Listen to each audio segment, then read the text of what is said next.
Ladies and gentlemen, boys and girls, it's the latest episode of the EHRPG podcast brought to you by Insanity. What is insanity, you call? Well, it's just the fact that we constantly beat the shit at each other even though we're best friends. You know, that type of crap. Apparently, Lucas is getting water, so I will have to introduce us. It is Guru, it is Chewy. And we are people who did not watch Arcane, even though it seemed like the whole entire world did. I have no idea how to react to it, to be brutally honest. Anyway, in today's episode, the main talk will be Pokemon villains. With Pokemon BDSP releasing it's actually pretty good. We wanted to talk about the villains in the series from Generation 1 to 8. Chewy himself will talk a little bit about Pokemon Special, since, well, sadly I have never read those things. I have heard about them. Anyway, I am trying to make this intro go on for as long as possible, but Lucas is, I think, taking as long as humanly possible to get some water. So I will start with, let me think. Sad. No, welcome back, Lucas. Oh, it didn't take that long. God, you were back. I was running out of like things to talk about. Did you announce the title episode correctly? No, I didn't even try. Oh. But no, we are going to be talking about Pokemon villains later. But first, let's start out with the normal stuff. How's your day been? It's alright. It's good, that's good. Still regretting that we even had the Pokemon plot set up on our podcast for that one episode, and now I'm like, why didn't I just throw make an actual background for that one?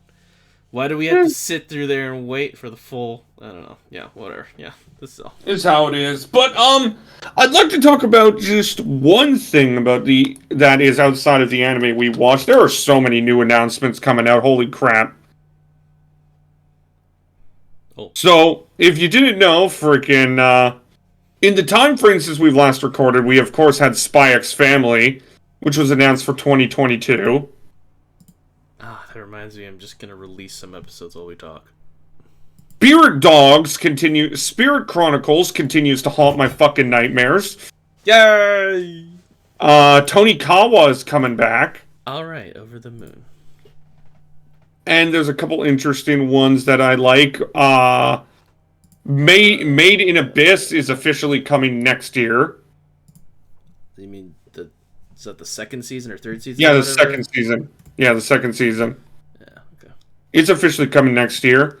Okay. We have confirmation that Shield Hero is for sure airing in the spring. The Bookworm Isekai is airing in the spring. It's third season. Kaguya-sama's back in the spring. But there's two shows in the spring that I am quite interested in. The first one is this one. It is called Shikimori's Not Just a Cutie. Oh, should we save these for... Oh, no, we're just talking about... Oh, okay, never mind. Yeah, these are ones that were either had their release date announced or literally just announced. Okay. Yeah. So, Shikimori's Not Just a Cutie, and... Hey, let's just put Juglion in fucking modern day Tokyo! Oh my god, I am so hyped for that one, it isn't even funny. You're still, oops, I accidentally didn't close that one. You still going over on that one, huh? Yeah, no, for those of you who don't know, in Romance of the Three Kingdoms, Juglion is literally a god. Well, I mean, take it from the romance part that basically he was seen as a god, yeah. Yeah, like in the Romance of Three Kingdoms, Juglion is seen as one of the guys I trust explained it as like Leonardo da Vinci times Napoleon Bonaparte. Bonaparte? Bonaparte, yeah. I said Bonaparte for some reason. But no, like, I thought he you said is, boner fart, and I was like, what the heck was that? yeah. He is the smartest man in the room, the best looking, and he can get you out of everything. Now, was that true in real life? Who the fuck knows, right? Maybe they over-exaggerated. Obviously. But what I'm gonna say is, if this show takes that Zhuge we could be in for something fucking insane. Or it could be true, I don't know, there are some really good-looking people. Yeah. But They no, can I'm be just psychopaths. unbelievably hyped for that show.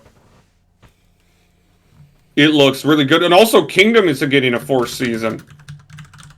Oh, well, I still need to. You still need to finish Kingdom Season 3. Yeah, Yeah, well, it's it's coming got out a slow fourth. too. So yeah, Yeah, it's got a fourth that's airing in spring.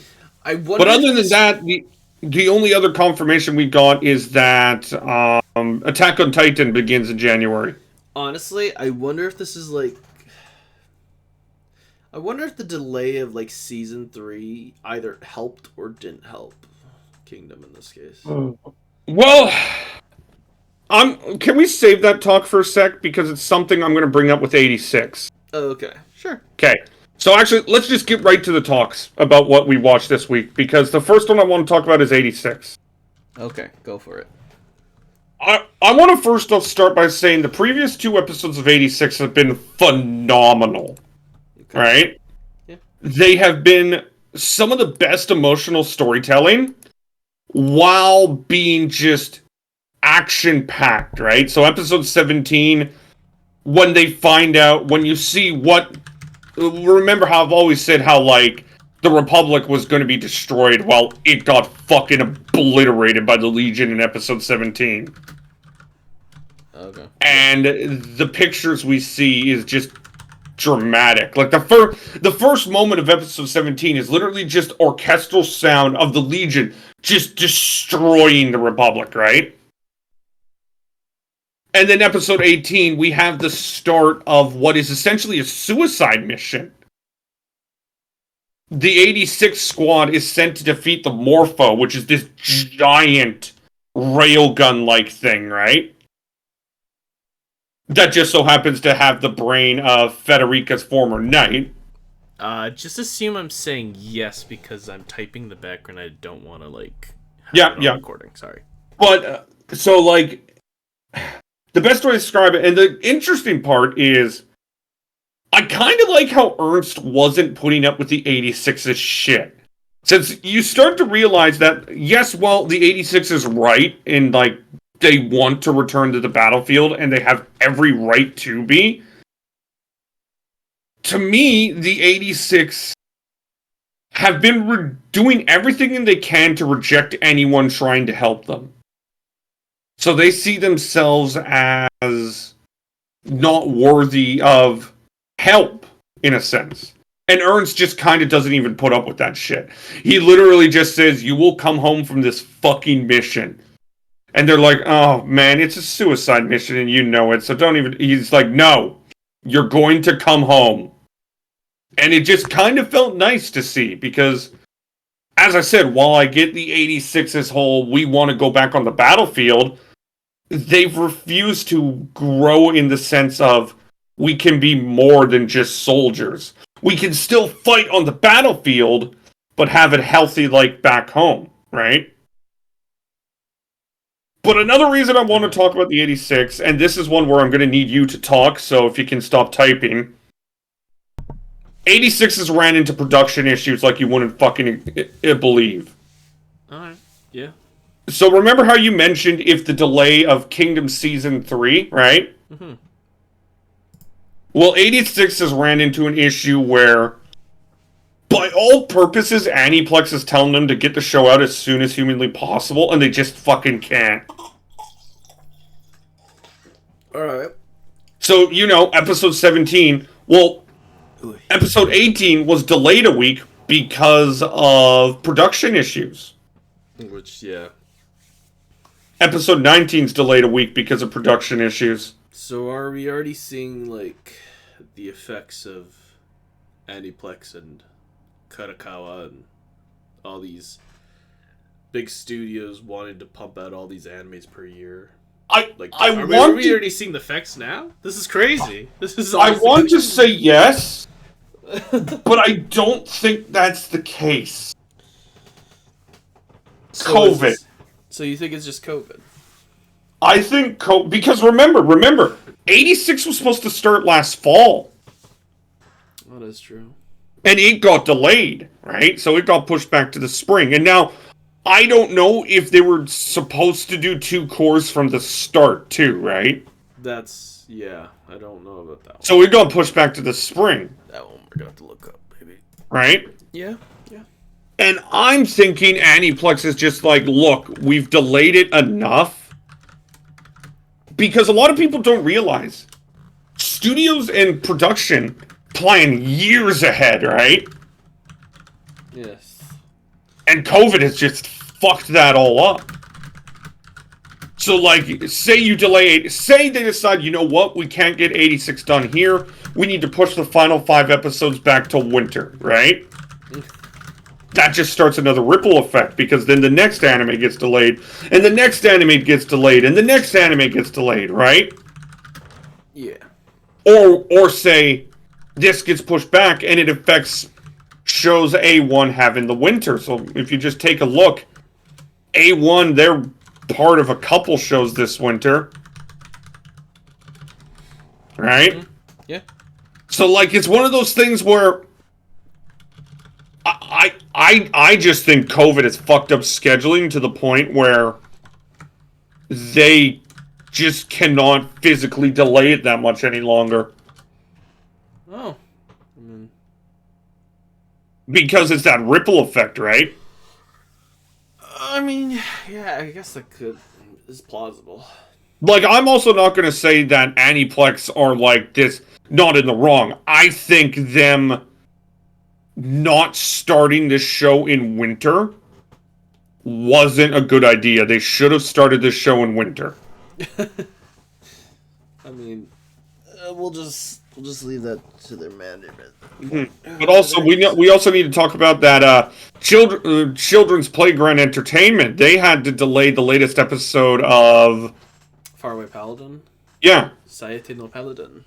Yeah, so that's delayed a week, which is kind of amusing because they're doing another show at the same time. They're doing the Gorilla Girls show. Right.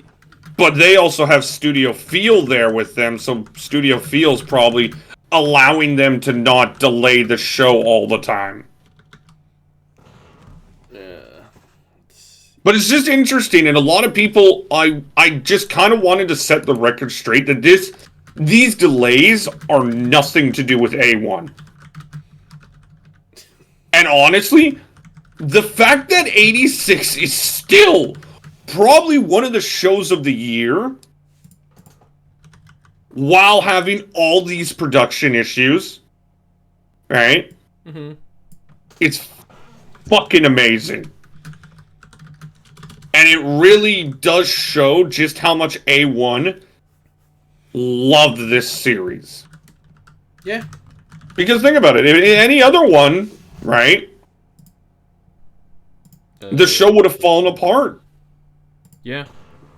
Well, I mean, I'm just yeah. Okay, it's very likely the show would have fallen apart. Yeah. All right. Because imagine getting told like you're delaying it 50 fucking times, right? I've delayed a lot of stuff, honestly. Yeah, but no, 86 somehow, like episode 18, there was no errors whatsoever. It was one of the better animated shows. So I just find that kind of insane to think about. With all this production issue, the people behind it are killing themselves, but they're still getting it done. Kind of impressive when you think about it.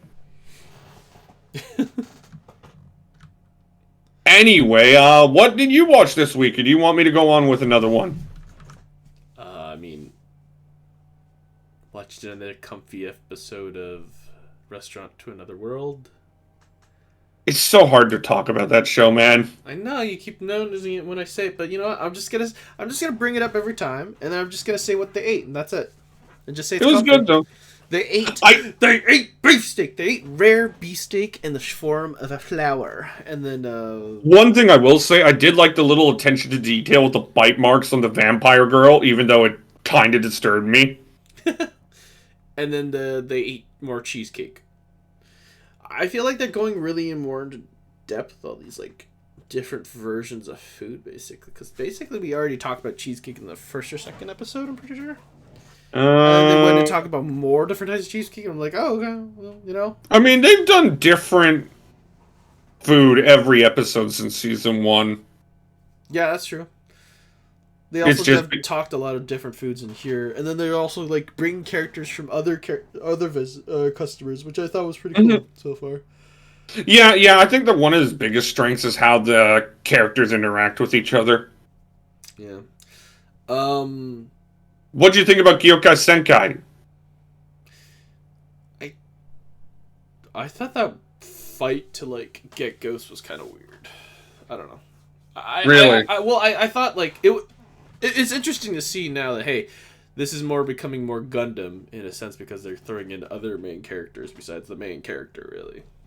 On the other characters, I was kind of surprised they had a guy like completely understanding like, yeah, the way this is fucked. And like Japan is right now fucked. Yeah. It's not like everyone is looking at this. It's not like all the people in the corporations are evil sociopaths. Yeah, or like have this big old filter on like, hey, we see this way only. No, it looks like there's some like there's people that look at it or actually look at it basically in a sense and take their own views. Yeah, which is interesting. So I'm wondering how that will affect the overall story, especially now that they're also involving another character basically from another side altogether. Yeah. And I will say it does throw what's his name? Wait, was that Brad? Let me check. I think it was. Who was the guy that was chasing them from the start? Was that Brat? There's been one guy who's always been there from the start. Like, none of the terrorists of, like, the, corporations. There's always been one guy following them, remember? There was one guy always following them? It's hard to explain. Let me get it up. Are you talking about the guy that was revolved around this episode? Yeah. Wasn't he the guy who was always following them? Like, he was the guy watching... Yeah. He was the guy watching the Oceanic region try to capture him? Yeah. Yeah. He was. I don't know. He's definitely interesting. I will say the best part about this show was best part of this episode was probably the fact that they introduced a different thought process. So not everyone in the corporation are actually just sociopaths. Not everyone in every single country thingy is bad or crazy or look through. I will say the fight itself against Ghost was okay. It did a good job at showing how much of a threat Ghost is. I guess. I guess it was all foil in the end of show. Yeah. How rapidly he was advancing. Mm-hmm. And it showed like the skill of Brad, the commander. Yeah, he is. He's quite the pilot.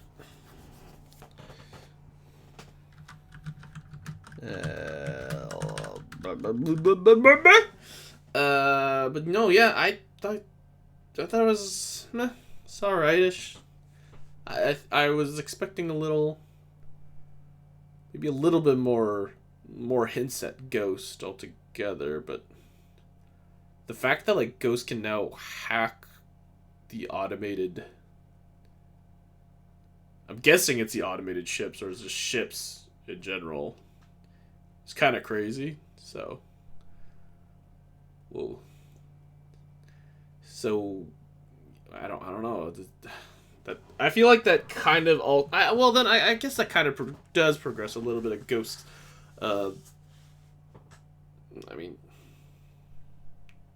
I don't know about character, but like their potential, their level of lethality with the whole hacking part. No, I didn't realize he could hack that crazy at that point. But hey, all right, yeah. So yeah, I'm looking forward to Kyokai Seki. This next episode. I'm also intrigued in why Ammo and was it Guy were the only ones to respond to the ghosts, like I'm going to assume that's their startup sound or whatever. But yeah. Next on the list, Marcel. Oh, am I alone? Uh-oh, I can't hear shit.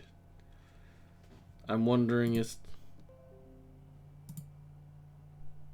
Hello? Oh, there it is, yeah. Okay, my thing's back up, apparently. What the fuck just happened? I don't know. I think my... But how about Mushoku Tensei? I don't think I watched that this week.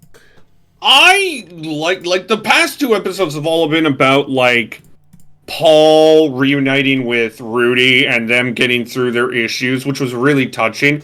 Then the episode last week had Roxy reuniting with her family. Oh yeah.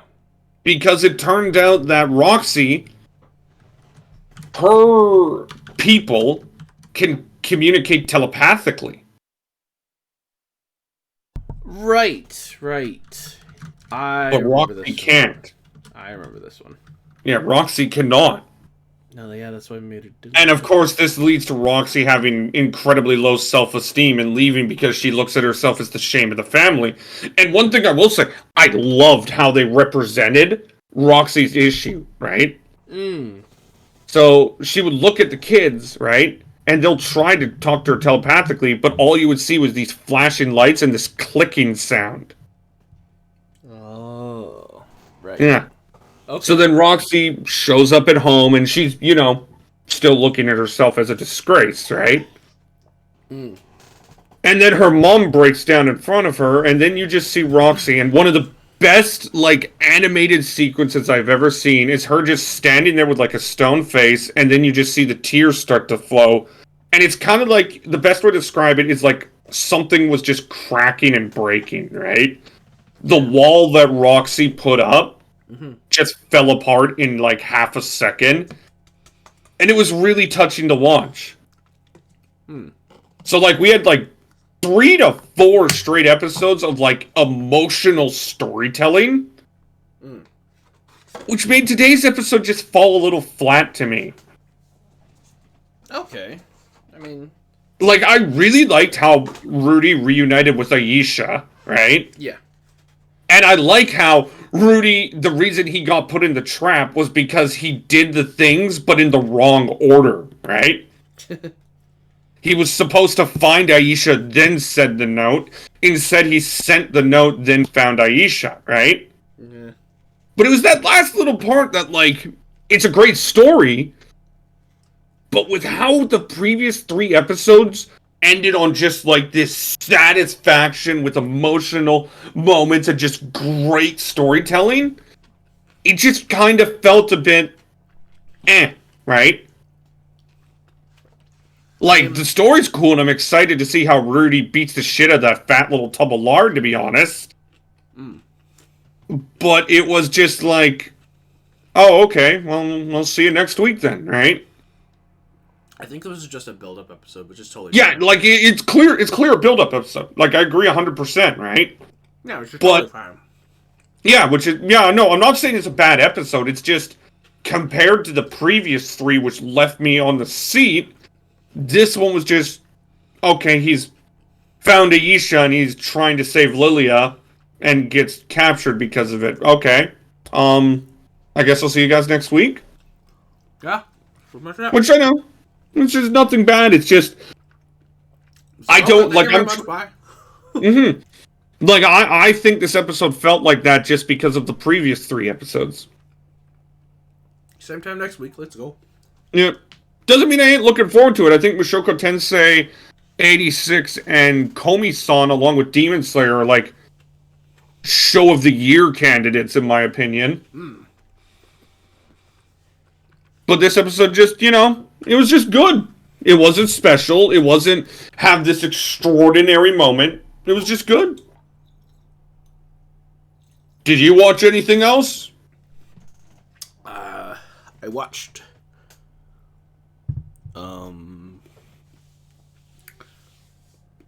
World Trigger Season 3. Ooh, I actually just started Season 1. They finally finished their... Okay, I think last time I was talking, they finally finished their first battle.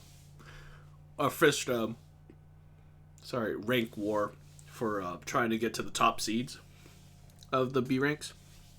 So they won.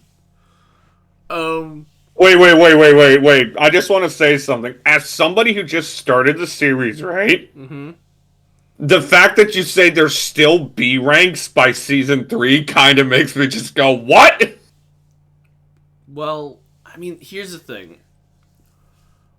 They shot up when they started to actually do squad stuff. Mm-hmm. But they had to work towards squad stuff. By the way, I got one quick question. Should I just skip the anime original stuff? I mean, probably. How many episodes am I skipping? Because, like... A lot.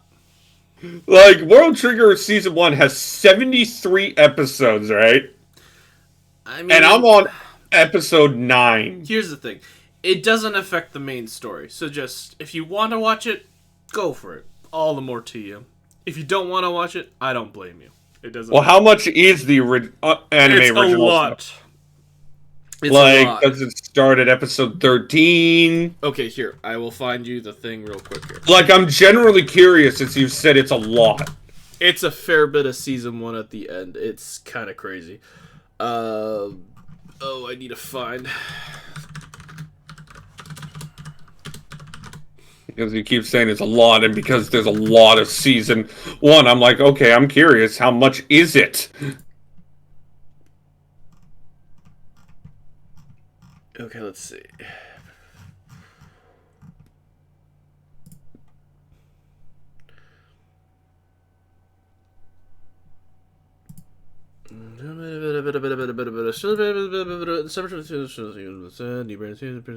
President with new characters, constantly being the huge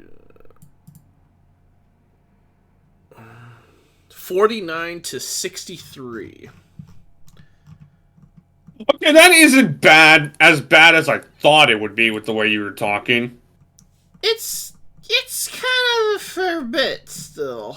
Yeah, but the way you were talking, I thought it would have been like from like 20 to 50, right? Oh no, thank God, no.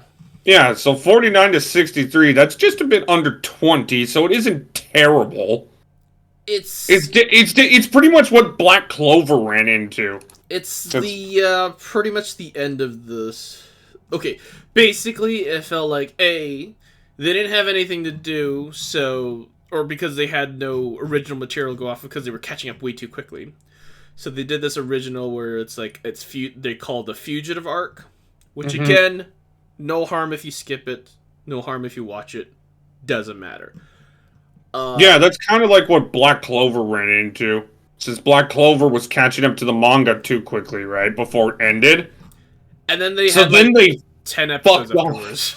Yeah, then they fucked off and did like, I want to say about 10 or 11 original episodes. Only to end the series like a little bit later, right? Really, this season should have just been 50-something episodes, but turned out to be 73. Yeah. Which is like, okay. But yeah, back to Black Clover. Black Clover? World Trigger. I mean, World Trigger, sorry. Yes, so they just finished their first, or not first one, but the a B rank war with their new member, and now with the intent of becoming top tier of the B ranks in order to enter the away team, expedition team, and stuff like that. They won, thankfully.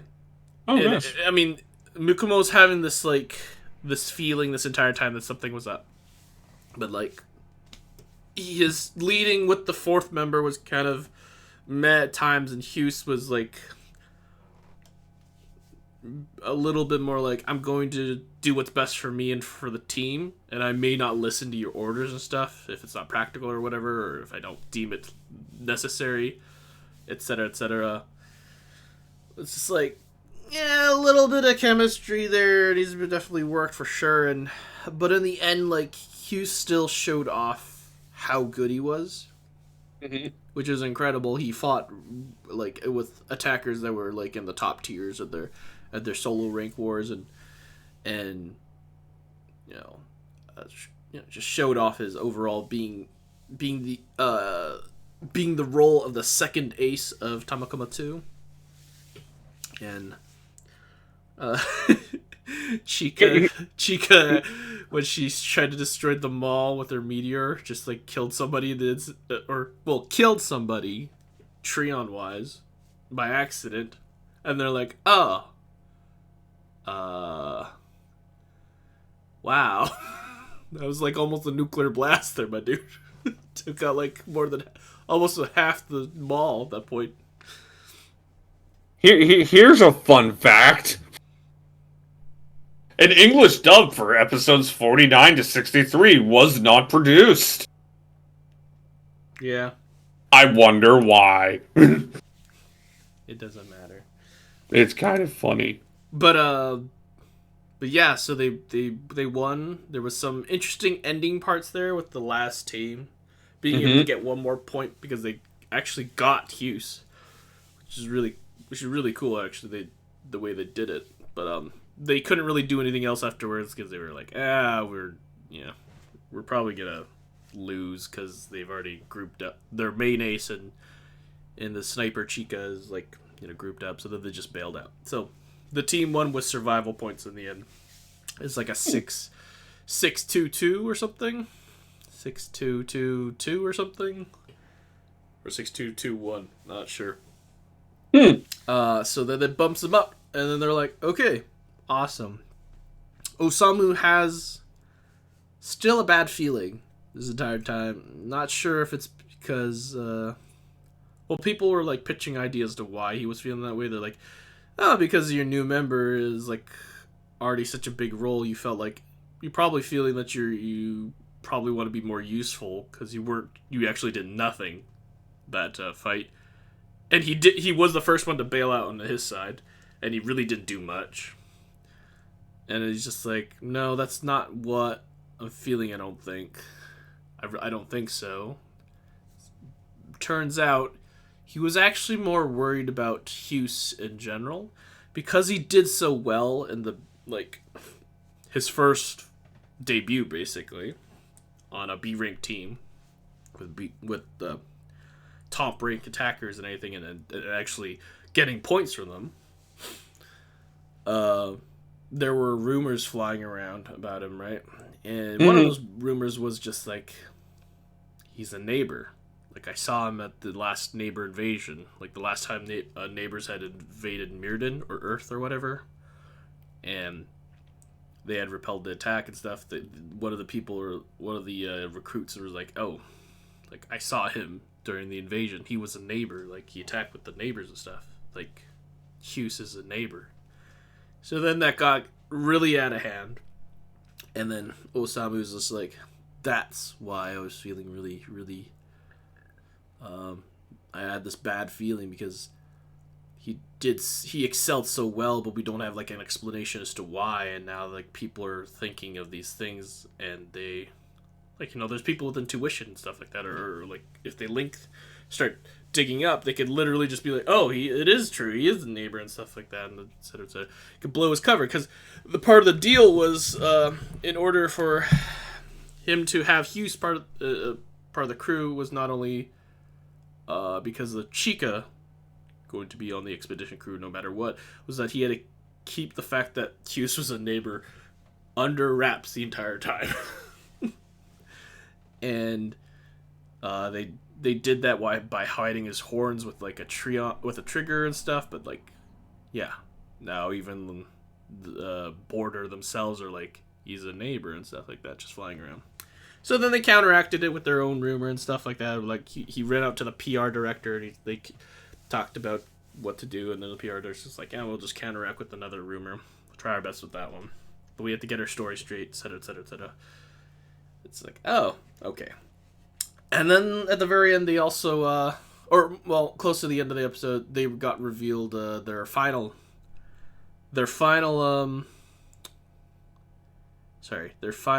opponents for the final match, basically, before the rank wars end this basically season or something, before they have to leave for the expedition. And it's the number 1 B rank squad. I think it's the number 2 or number 3. Mm-hmm. And then the number 7. A new squad altogether that was just newly formed because I think they had a change of members. The first one was the Ninomiya, I believe, and the next one was the Ikoma. Mm-hmm. In previous seasons, they've already fought them, and they lost really badly. I think to Ninomiya, I'm pretty sure. Ikoma, I forget if they had lost or... No, I think they lost too, actually, to that one. I think it was in the same fight, actually. Those two squads faced off at Tamakama 2. But, the Ninomiya squad is crazy. Like, their number 1... Their leader is, like, this 19-year-old that's, trying his best to be, like, A-rank and stuff like that. He even, like, bowed his head to his junior, who's, like, the number 1 shooter. He's, like, 17 or something, or 18. And he, like, bowed his head and asked for, like, help to improve his shooting capabilities. It's, like, he's really dedicated and stuff like that. So, Interesting. At the very end of the episode, they're just like, oh, well, let's go eat, and then they bump into the Ninomiya squad. So what you're saying is I got stuff to look forward to when I finally get there. You got stuff to look forward to, man. You get to see the first fight with Ninomiya, which was like absolutely crazy. He does not give a fuck, dude. This leader's he just lets his attackers, his other members, just do whatever, and he just like walks around just shooting shit at. He just like long range boom. Alrighty, I don't think I have much left to talk about that really deserves to be talked about. I mean, I could talk about Komi-san, but I'd be feeling like I'd be saying the same thing over and over, how this show just resonates for me on a spiritual level. Demon Slayer's fucking amazing. Aquatope is a little interesting. I will say it's fallen a little flat as... It's just a bit of a tiring watch right now because it feels like they've repeated the same thing with Kukuru over and over. And she finally just snapped to the point where she's lost what has made her, in a sense. Like, it's kind of like when work is beating you down to the point you just turn into a yes man and get shit done. And right? Like, you know that type of thing, right? Yes, man. Well, no, it's just like, she was put in marketing, obviously, by her grandfather to teach her more than just being an aquarium handler, right? But her boss is such of a dick and, like, pushing her so hard that it's broken her. She's now essentially emotionless. Rip. Yeah. But other than that, I mean, Tacto P Destiny's very good. I didn't like how obvious they made the villain. You know when the story is just like, oh, here's this villain, and then he's just like, oh yeah, I destroyed your whole entire family years ago. It's just like, why did you add that? He was already bad. This does nothing. Right? It's me. I'm the bad one. But you got anything else to talk about? I mean, I watched Ghost Game. Digimon Ghost Game.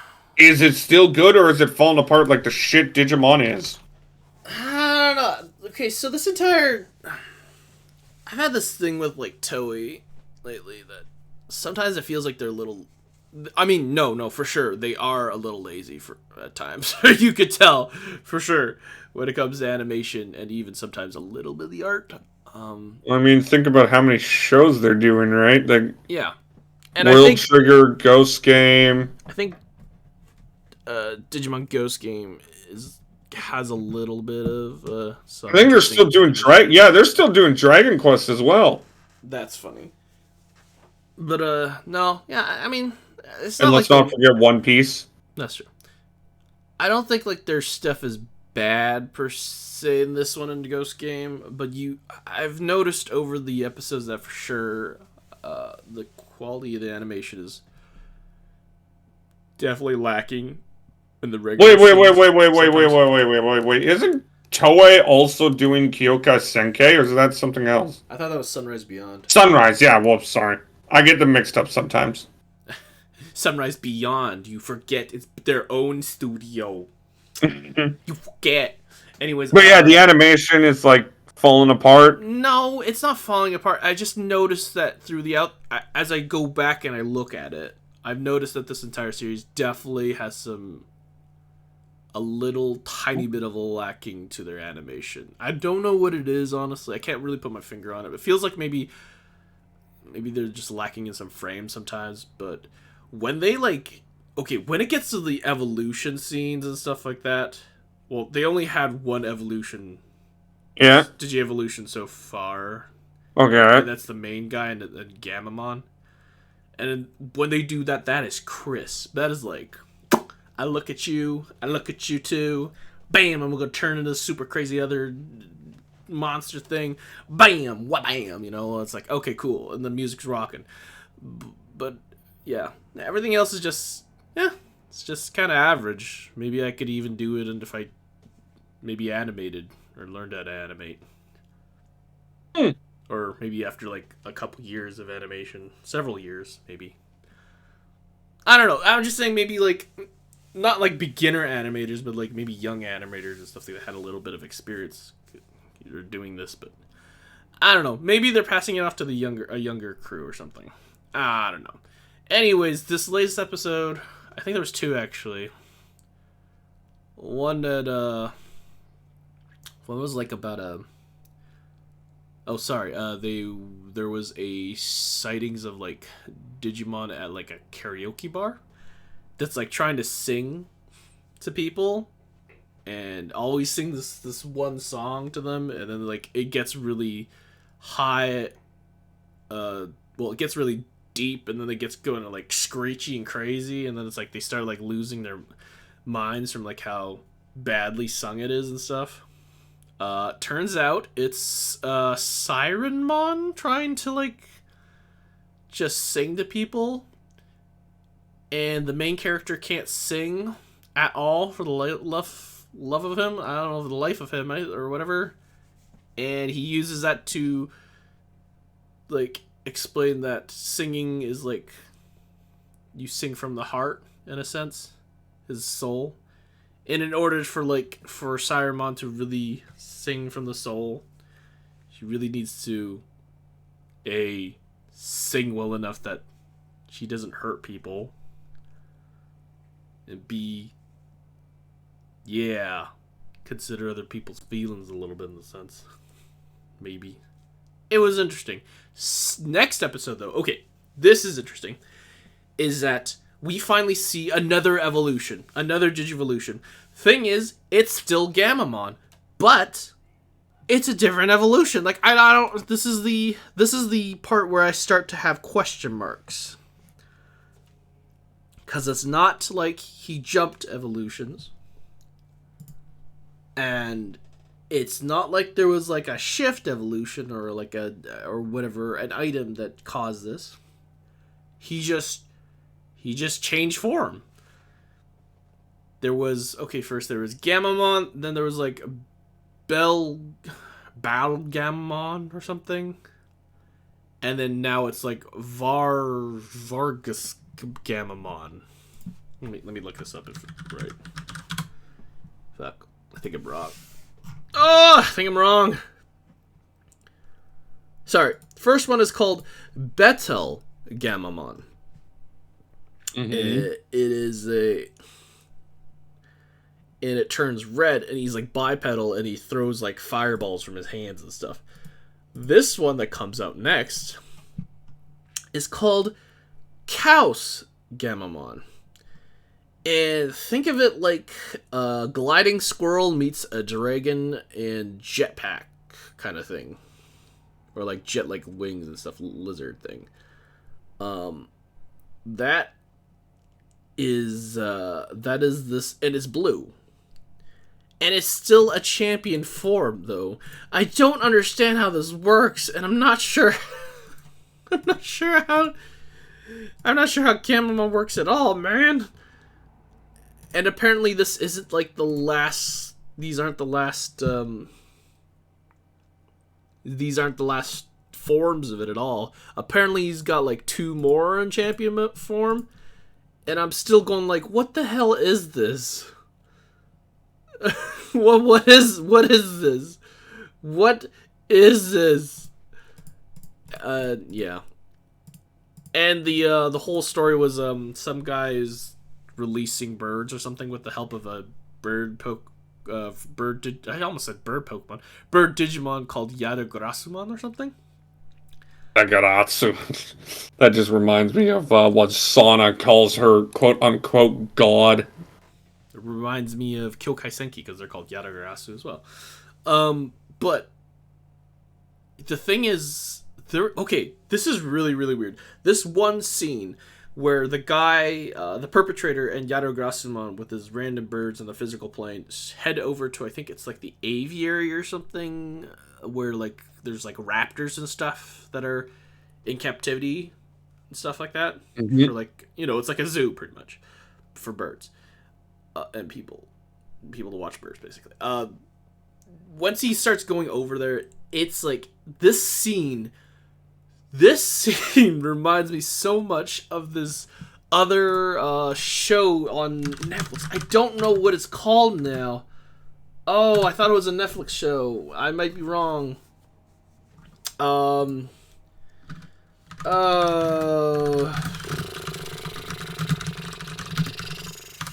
It's a bunch of like it's a bunch of misfits that are I think they're like most of them are orphans in London.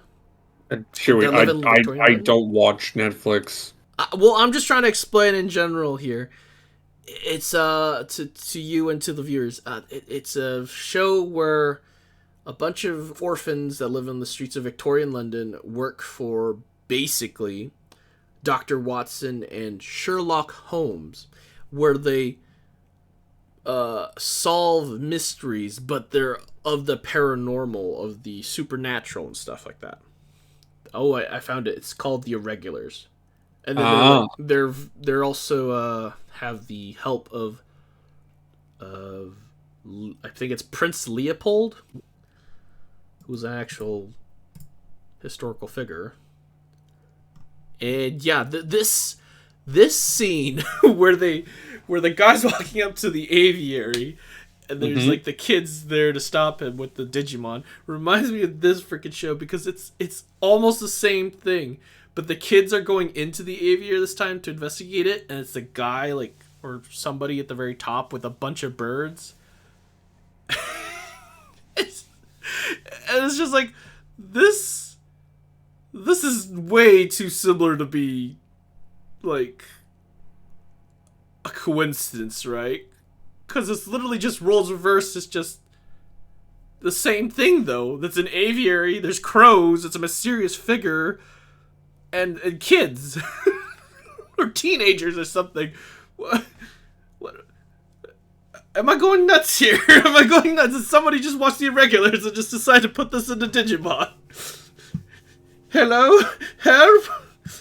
I don't tell you. I think it's a mixture of insanity. I don't know, but if anyone's watching The Irregulars, go watch that one episode about with the birds and stuff, kidnapping babies or whatever, and then go watch episode 7 of Digimon Ghost Game and watch that one freaking scene at the end there. Is it not the same? Is it not the same? Anyways, yeah. Guys, I think Lucas has finally lost his fucking mind. That's all I wanted to say about that. Now I'm done. Alrighty, shall we move on to talk about Pokemon villains? We'll save our talk for BDSP during the Pokemon Let's Play episodes, since that'll be easier. What I will say is I am on the 5th gym, and outside of the leveling of some trainers, as I don't think they level up the trainers enough between certain gyms, I think it's a really good remake. Like, I think it's probably the second best remake right now. Like, it's going to take a lot to outdo Heart Gold and Soul Silver. I hear buzzes. What's going on? What? I don't hear any buzzes. Is that your phone? There's no buzzes. I heard a phone. That definitely wasn't my phone. I heard a boop boop. Maybe. But anyway, it's going to take a lot for a Pokemon remake to outdo what Heart Gold and Soul Silver did. But, like, this is better than Oraz. This is better than Fire Red and Leaf Green. Okay, yeah.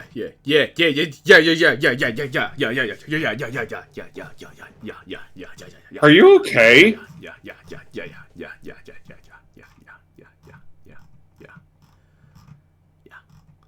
But I want to talk about the Pokemon villains this time. Pokemon villains. So we're going to be talking about each Pokemon villain team from the main games in each generation. We can also talk about, like, if we watch the anime, how they translated to the anime. And I believe at the end of it, Chewie wanted to talk about Pokemon Specials villains.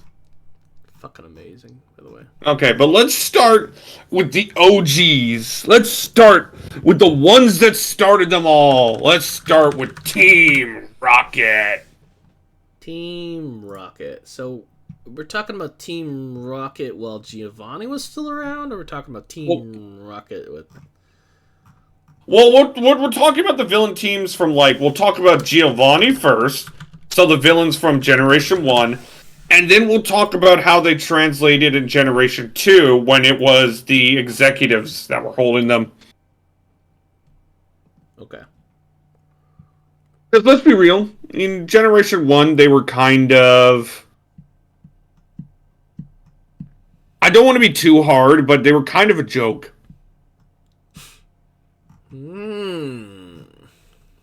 Like, again, it's hard to look back at the original Pokemon games and have much good to say about them. And Team Rocket's a perfect example. I don't think Team Rocket is that good of an adversary in the first games. But you also can't, like... There isn't much more they can do, right? I mean, all they are is just a criminal gang. Yeah. And, like, is it interesting that Giovanni is, like, the last gym leader? And one of the, like, most important people in the region? Sure, I will agree, right? But unlike in, like, future games, you never really got that, like, menacing fear to them. Okay. Like, yeah, in the anime, they're everywhere, right? Like, I get that, but that's just because they're pretty much, like, always there, right? They're the antagonists the entire time. Yeah, Jesse and James are always there, right? And Giovanni sometimes shows up, but, like, I kind of think their adaptation as Team Rainbow Rocket really made Giovanni better, in my opinion.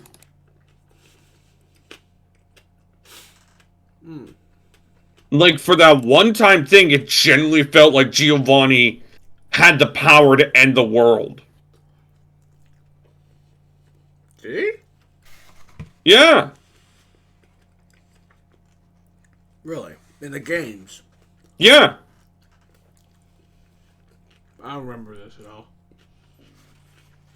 I mean, he shows up at the end.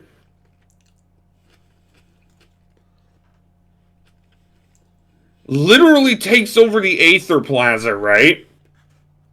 What? Has all the control of pretty much it, right? He does? Yeah, at the end he takes over the Aether Plaza, pretty much controls Alolan from there. Oh, you're talking about Rainbow Rocket. Yeah, and he intends to build an army of Ultra Beasts. Oh. Right? Huh. Like, I get it. Gen 1, you couldn't do much of anything, right? Uh-huh. But because of that, when you actually sit down and say, look at it, there isn't... I hate shitting on Gen 1, considering what Gen 1 did. But we saw, as Pokemon growed up, like, as Pokemon moved on, the villains got better.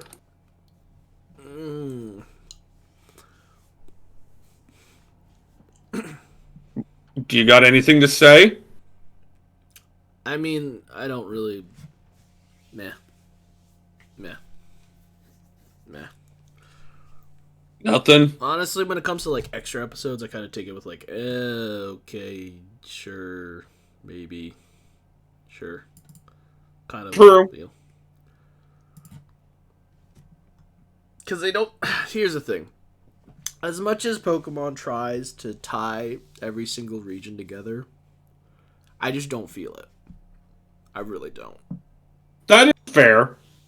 Like, I mean, the only regions you felt that were anywhere tied was Johto and Kanto. because they were literally put together in the second gen. Yeah. Mm-hmm. But, like, you don't have access to that when you play Fire Red and Leaf Green, though, still, do you? Yeah, that is true. You just go to the Sevi Islands. That's about it.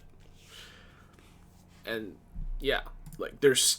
You can have all these... Okay, it's interesting, okay, to an extent, that you can have, say... people that end up to be key characters, gym leaders, whatever, Elite Four, say, hey, I'm from this other region. And you can tell because of the design, the way they dress, maybe a few of their Pokemon. But I just don't feel it. Like, there's still nothing that really ties in that game, that region's story, to another region for any reason whatsoever.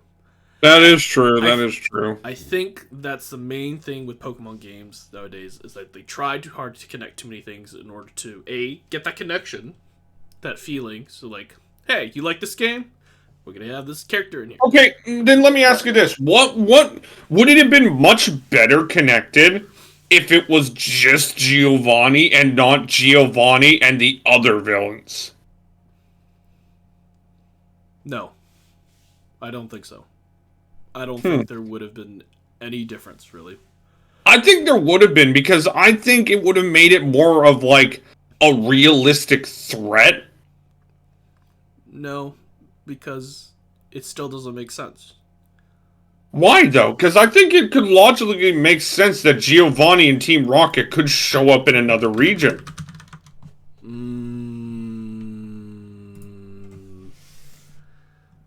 No. I think it's impossible. Like, why is that impossible, though? No. It's the whole feeling of, like, okay, do you know Rocket's main motif? As far as I know, it's kidnapping Pokemon, and after that, Giovanni does his own thing, like trying to create Mewtwo, and look how that worked, right? It's basically steal Pokemon, exploit Pokemon for profit, and all Pokemon exist for the glory of Team Rocket. Mm-hmm. And just because Ultra Beast showed up, does that mean... What? Does that automatically mean, say, hey, Giovanni's like, oh... I mean, I think it is... They're not Pokemon, but, like, they're everything, so... I'm going to move my entire... I'm going to move my entire operations, or not move them, but, like, get most of my forces to go all the way. But you gotta remember to go all the way to Alola just to get this. So, but you gotta remember, Chewie. At that point, Team Rocket was destroyed. Literally, remember, the description of Team Rainbow Rocket is Giovanni has gathered together the last remains of Team Rocket to form a better organization in Aloha. Like, we see in Generation 5 reference that a Team Rocket operative in Cerulean City had planned to re-establish Team Rocket in Unova, but he gave up the plans and got married, right? Yeah, but I don't Like, I think it makes total sense from a story perspective for Giovanni to show up there. It's not the fact that it makes a difference, it's just the fact that I don't think it still really makes the big of an impact on the end. I think that's just way too much extra, to be quite honest. Because first off, was Giovanni such the planner, the thinker, the guy who goes through data and just like, there have been reports of weird sightings or weird stuff over in this random remote region out in the ocean called Alola. I'm going to go over there and I'm just going to, or get someone to go over there and just survey the area for a while and then see if there's actually anything cool, like really cool and stuff. I think it's reasonable to believe that if Giovanni, survived Generation 2, as he did, that if he found out about them, he would think, can I do something? Oh, I can do something? Okay, let's do something. Yeah, but I don't know. I feel like that's way... I feel like it was a way too... Well, then again, I guess they had 2 games technically to make this, so... I don't know, I still kind of see Ultra Sun and Ultra Moon as like a sequel type of thing. Ultra Sun and Ultra Moon is a whole other story. I don't know if I see it as a sequel or as a remake. But enough about talking to Giovanni. Let's talk about how Team Rocket's handled in Generation 2, since I think that's the more interesting one. Because it's less about, like, them being evil and trying to take over the world. They just want their boss back. They're just little babies wanting their mom and dad back, basically. But I generally do like it. Yeah, I mean, it's different. Yeah, that's the big thing. It's different. I think while the main 4 people are just generic guy 1, 2, 3... it's nice to see, like, actual people behind them. I'm talking about Archer, Proton, Petrol, and Ariana.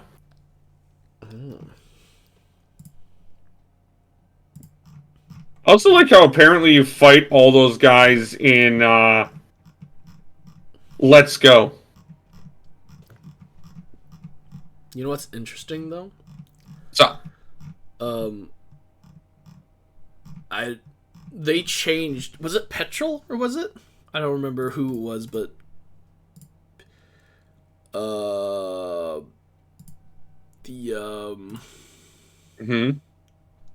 Okay, so, you know what's is Azalea Town with the Slowpoke Well? Yeah, Slowpoke Tail. Is that where you first fight Petrol, is it? Or is it... No, not Petrol, Proton. So here's the thing. In the original Gold and Silver, it was just a random Rocket member. Yep. I totally forgot about that until now, and it's just like... Yeah, in the original Gold and Silver, it was just a Rocket Grunt. Yeah. And then they're like... And then all of a sudden, it's just like, oh, that same Rocket Grunt is now an executive with a Golbat. Maybe this will make him a little bit more important. They're like, oh wow, let's go. But no, like, I did enjoy Rocket in Generation 2, and honestly, I thought they were better. In Generation 2? Yeah. I mean, sure. I think they've established their... How should I say... motif? Yeah. And the red and blue, and then, you know, Pokemon was just like, hey, we're gonna try to do this a little bit better.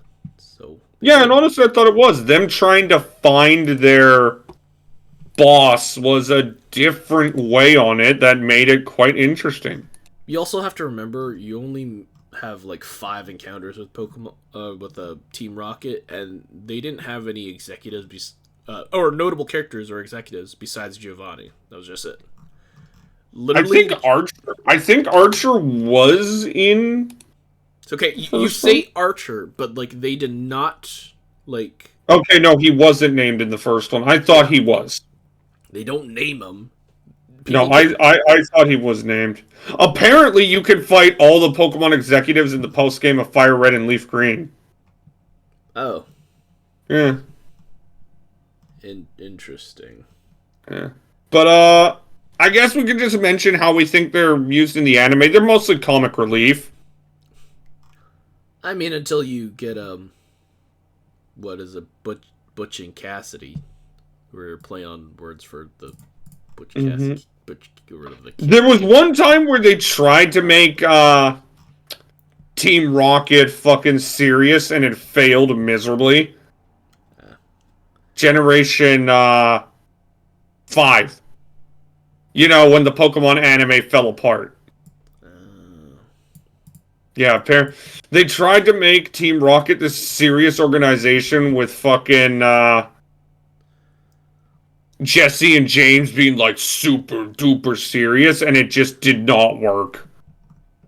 Oh, also in Gold and Silver and Crystal, actually, they never named the executives either. Yeah, that's what I mentioned. That's really bizarre. Or are you talking? Oh, I thought you were talking about yellow. I thought you were talking red and green. I was like, oh no. No, in Gold, Silver, Crystal, they did not name the executives. Which is... And apparently you could fight them in, Fire Red and Leaf Green. Really? Hell, even in Pokemon Let's Go, you can fight them. Really? I don't remember this. I know you could fight them, but I didn't know you could...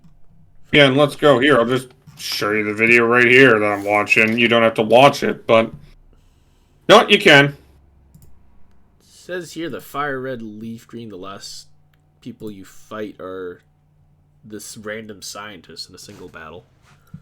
No, look at this right here. Apparently, Fire Red, Leaf Green, you can fight a Team Rocket admin, and apparently this admin is actually Archer. Oh. Anyway, so, yeah, no, in the anime, Team Rocket are mostly comic relief, which they should be, as we saw in fucking, Best Wishes. Anything that isn't comic relief for Team Rocket is just terrible. But, would you say... Again, I don't want to sound too harsh to Generation 1, but... Generation 1 just wasn't good in, like, now, right? Now? It's hard for me to look back at Generation 1 with any positives, I'm just saying. Anyway, shall we talk about, Generation 3? Sure. Team Magma, and Team Aqua. Or if you played Emerald, it's, pretty sure it's both. Both. So either way, we're talking about both. We're talking about both! So, how do you feel about them? It's just two different, environmental groups just going at it. Pretty much. Yeah, they're just two environmental groups just going at it. That's all. There's really not. They're essentially the same two teams, really. Pretty much, yeah. I will say, I do enjoy their characters a little more. I felt that, especially in Oraz, Courtney being just a sociopath is rather funny. Yeah, apparently Courtney was a boy in the game, but for Oraz, they changed him into a girl. And, yeah, it turns out Courtney's a bit of a psychopath. Have you seen her in Pokemon Generations? Nope. Yeah, she wants to analyze you. Cool. Yeah. And of course Tabitha's the big brute. Okay, I have to say right here, I kind of like, I honestly like, Emerald's take on everything instead of having Team Magma and Team Aqua be the main villains in one version with Aqua and Sapphire, or Sapphire and the Ruby. Yeah, I get what you're saying. Because it makes more sense that Team Magma is the one that wants to do the volcano shit, because you want to expand. And Team Aqua wants to deal with the submarine underwater. Yeah.